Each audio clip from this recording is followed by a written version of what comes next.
es la parte del bulbo, del tallo cerebral. Ahora, el tallo cerebral es... Todos los órganos del sistema nervioso son muy importantes, todos. Porque si alguno de los órganos se llega a lesionar, inmediatamente se lesiona toda la vía nerviosa, ¿correcto? Pero el tallo cerebral es muy importante. ¿Por qué? Primero, porque en el tallo cerebral hacen sinapsis todas las vías aferentes y eferentes raquídeas. Todas. Las craneales, ¿no? Las aferentes craneales, las eferentes craneales. 2. Por el tallo cerebral pasan todas las vías aferentes raquídeas y eferentes raquídeas. No hacen sinapsis. ¿Dónde hicieron sinapsis? Pasan por ahí para hacer la sinapsis en la médula.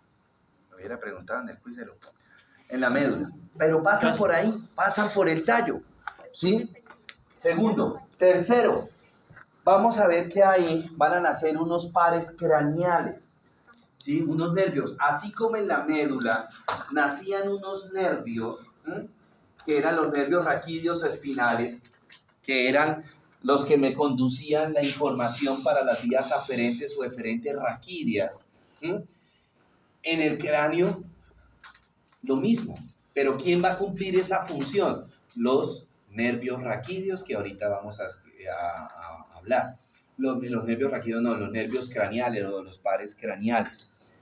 Cuarto, importantísimo también, ahí van a nacer unos nervios que se llaman los nervios, ya lo dije, los nervios craneales. Y quinto, hay una parte específica del tallo, que ahorita lo vemos, en donde están los centros reguladores de frecuencia cardíaca, frecuencia respiratoria, tensión arterial, tos, hipovómito. Y es en el bulbo raquídeo. O sea, ¿quién le da la orden al corazón para que envíe un impulso por el sistema cardionector? El bulbo. ¿Quién es el que regula en el seno carotidio la tensión arterial?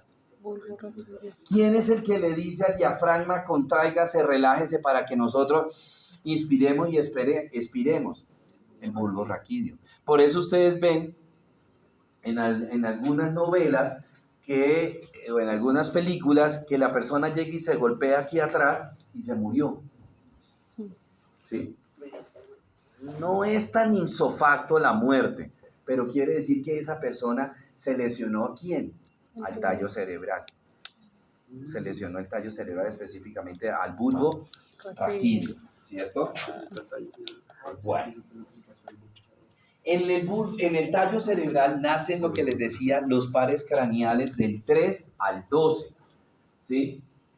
Ahí tienen, en el tallo cerebral, tienen los orígenes reales y los orígenes aparentes de los pares craneales 3 al 12. El 1 y el 2 no son considerados pares craneales, sino son considerados como una prolongación de la corteza cerebral. Pero de todas maneras todavía se incluye como pares craneales, ¿cierto?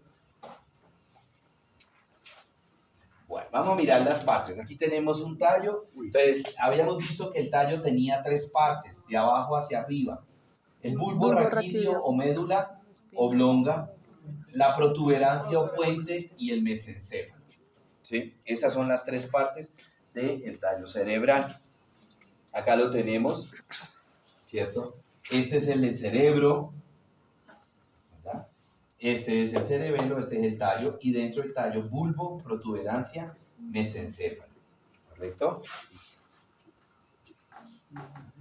Aquí tienen un cerebro real, ¿verdad? Bulbo, protuberancia, mesencéfalo. Estas de atrás no se alcanzan a ver bien. Estas tripitas, por así decirlo, esos hilitos que ustedes ven, son los pares craneales. Son unos hilitos, son muy pequeños. Bueno, vamos a mirar los elementos constitutivos del tallo cerebral. Hay unos acá. Bueno, entonces, Primero identificamos las tres estructuras del tallo cerebral: bulbo, protuberancia, mesencéfalo. Vámonos para el bulbo.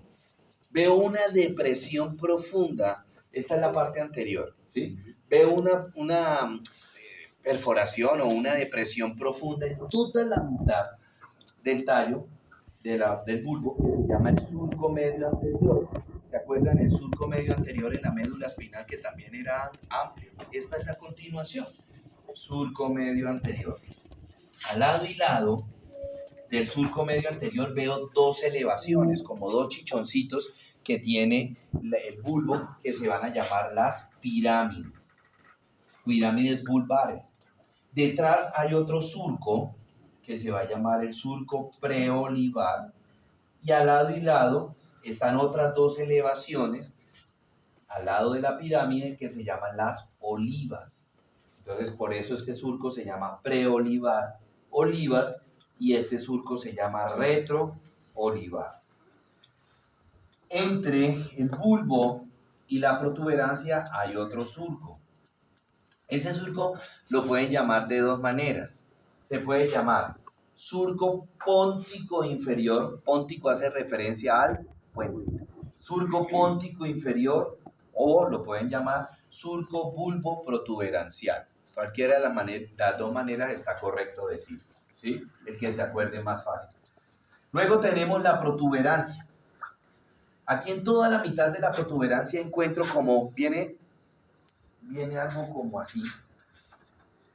Viene esto, una depresión, esto, ¿sí? Esta depresión se llama surco basilar, porque ahí va a ir una arteria que ahorita vamos a ver, que es la arteria basilar.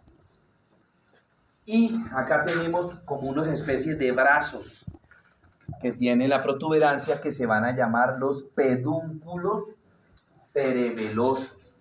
Esos pedúnculos cerebelosos son los que me unen, acá está el cerebelo, son los que me unen la protuberancia con el cerebelo.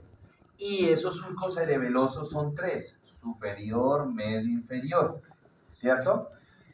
Y por esos surcos cerebelosos van a pasar fibras de vías tanto aferentes como eferentes. ¿Se acuerdan cuando les dije el ejemplo que les puse de cómo están sentados?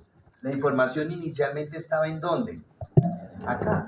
Pero tan pronto yo les dije, ¿sí?, cómo están sentados, entonces hubo unas fibras que, ¡pum!, inmediatamente me llevaron la información a la corteza cerebral, y en ese momento, ese impulso, ¿sí?, que era inconsciente, se volvió ¿qué? Consciente, y enseguida yo pensé si estoy bien sentado, cómo estoy sentado, que la pierna cruzada, bueno, en fin. Entonces, esas fibras que me llevan la información, ya sea o en aferencias o en eferencias, que me llevan la información al cerebelo, pasan ¿por dónde? Por los pedúnculos cerebrales.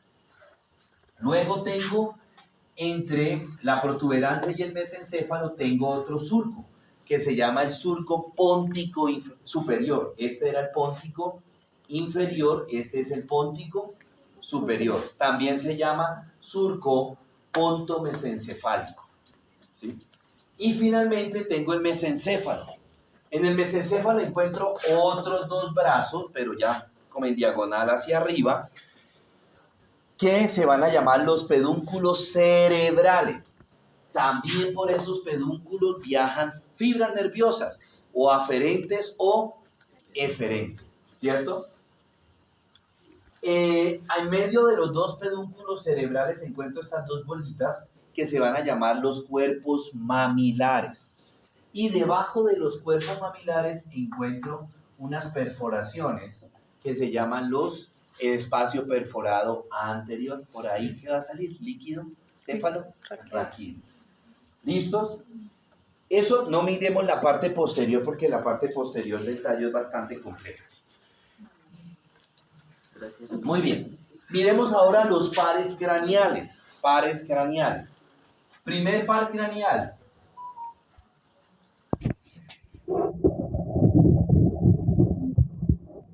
Primer par craneal, olfatorio. Segundo par craneal,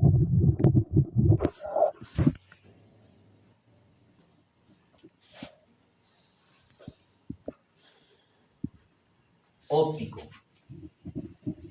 Óptico. Ese óptico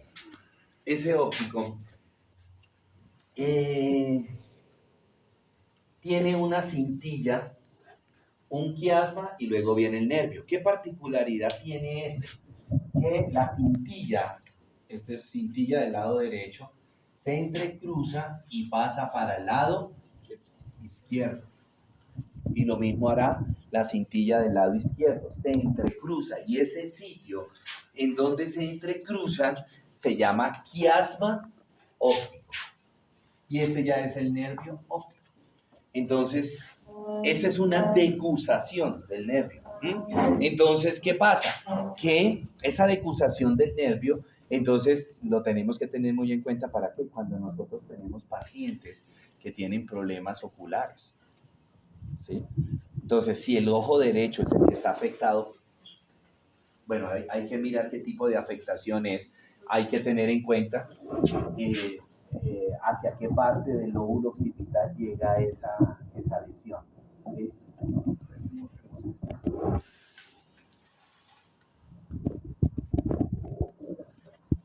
Tercer par craneal, nace en el surco póntico superior.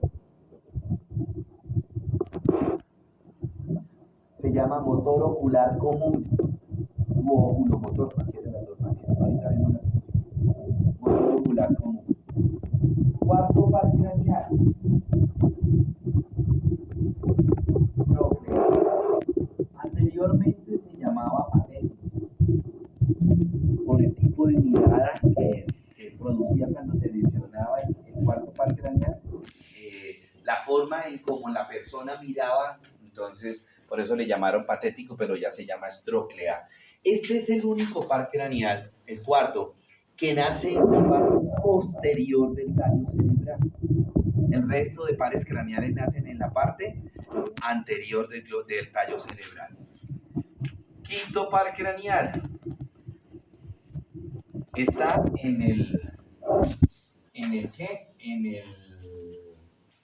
la protuberancia. Ese quinto par craneal es el que nosotros vimos por allá cuando vimos caras que inervaban los músculos de la cara. Es el que se llama trigémino, pero acuérdense que el trigémino ya no se llama trigémino, sino quinto par craneal. Sexto par craneal, en la parte medial del surco póntico inferior. Sexto par craneal. Abducens se llama abducens o motor ocular externo. Al ladito del sexto par craneal van a ser el séptimo par craneal, que también por allá lo nombramos en algún momento. Facial. Octavo par craneal. Del octavo par craneal hay que decir que son dos los nervios que me forman el octavo par craneal. En mi época nos dijeron que se llamaba audición. ¿Sí? Y después, mucho tiempo después, se descubrió que este octavo par craneal no era un solo nervio, sino dos. Y se llama estato acústico o vestíbulo coclear. Entonces ahí están las funciones. Uno de esos dos nervios, vamos a llamarlo el nervio vestibular. Y el otro se va a llamar el nervio coclear. El nervio vestibular es el responsable del equilibrio. ¿Alguno de ustedes se ha limpiado los oídos con copitos? ¿Y no han sentido cuando se limpian los oídos como mareo? ¿O que ya como se va la cabeza? Porque lesionaron el nervio, pues tocaron el nervio vestibular. ¿Sí? Nervio vestibular. Equilibrio. Nervio coclear, audición. Nervio coclear, audición. ¿Correcto? Octavo. Noveno par craneal. Nace en la parte superior de la fosa retroolivar. Se llama glosofaringio. glosofaringio.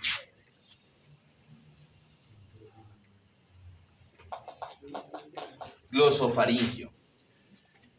Décimo par craneal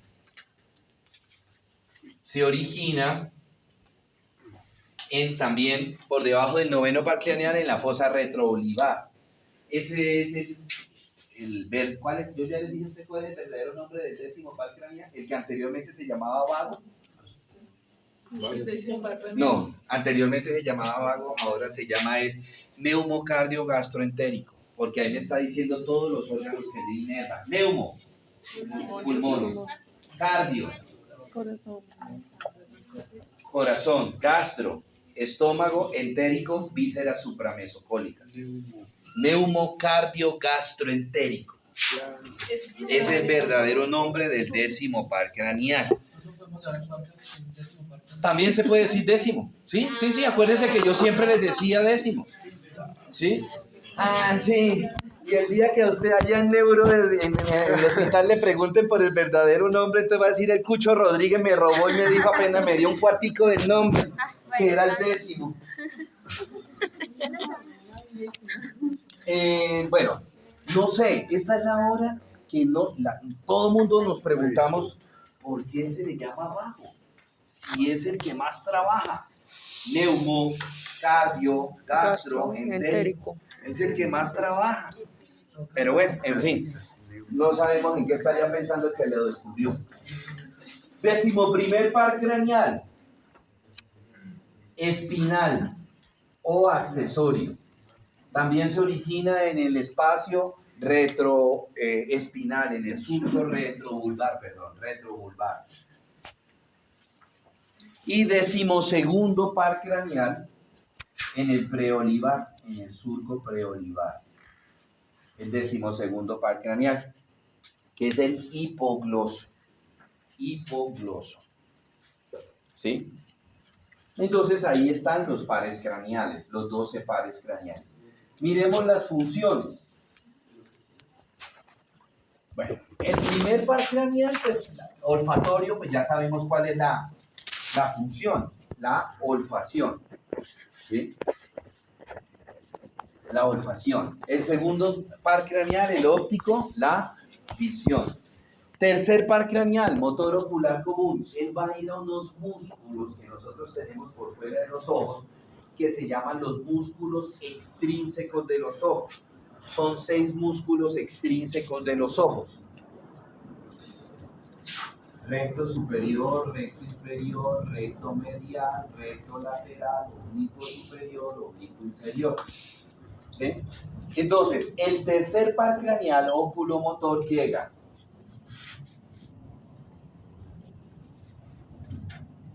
a inervar recto superior, recto inferior, recto medial y el oblicuo inferior.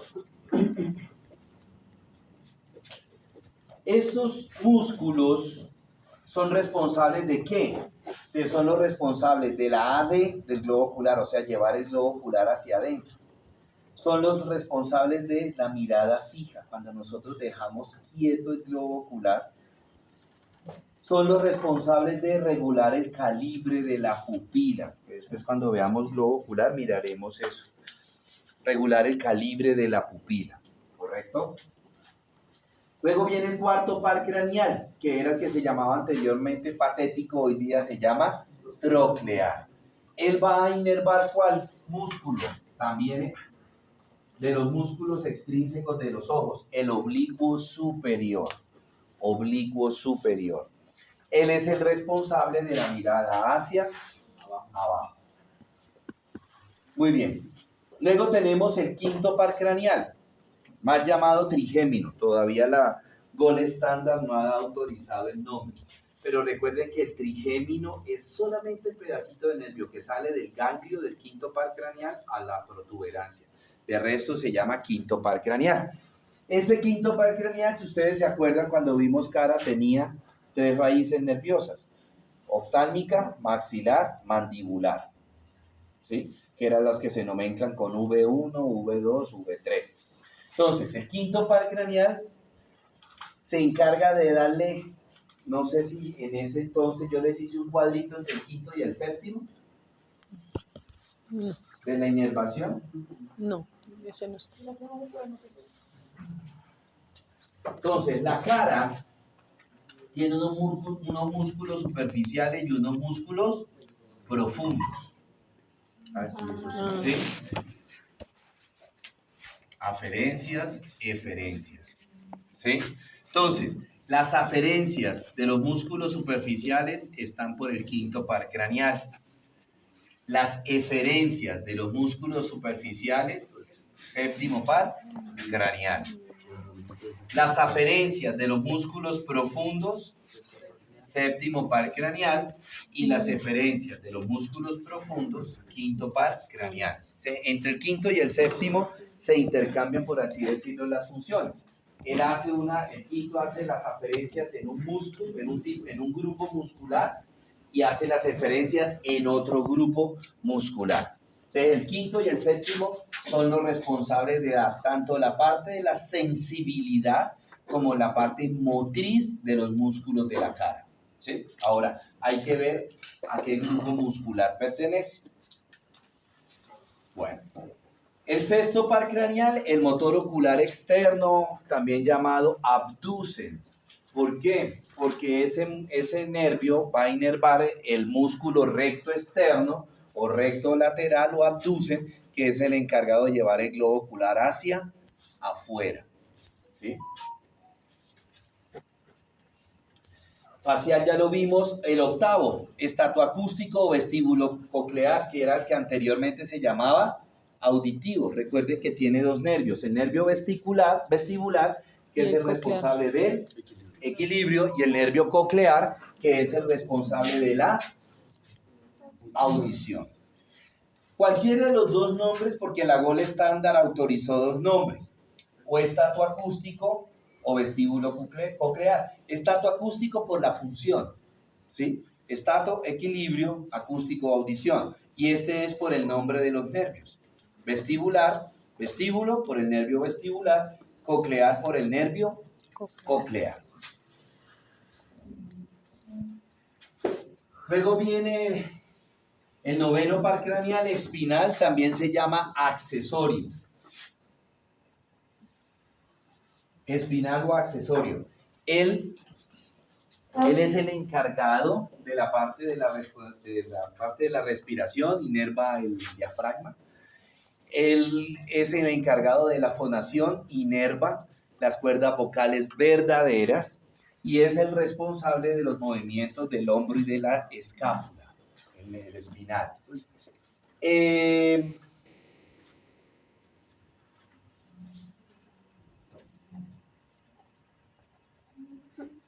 Yo me volví un par craneal. Se voló el Facial, 8, 10. el 9, glosofaringio, sí, se me lo había volado. El glosofaringio es el noveno par craneal, es el responsable de la deglución. Él va a inervar unos músculos que tenemos nosotros en la faringe, en la parte posterior de la faringe, que se llaman los músculos constrictores de la faringe. Ellos son los responsables de bajar el bolo alimenticio hacia el esófago. Y son los encargados de darle la inervación al oído medio. El décimo ya hablamos de que ya no se llama vago, sino neumocardio gastroentérico. El 11 el espinal y el 12 el hipogloso. El hipogloso es el responsable de los movimientos de la lengua, es la parte motora de la lengua, porque el hipogloso, la lengua tiene tanto sensibilidad por el quinto, por el séptimo y por el noveno par craneal, aferencias, ¿sí? Y las eferencias, los movimientos, me lo va a dar el 12º par craneal. ¿Listo? Bueno. Preguntas sobre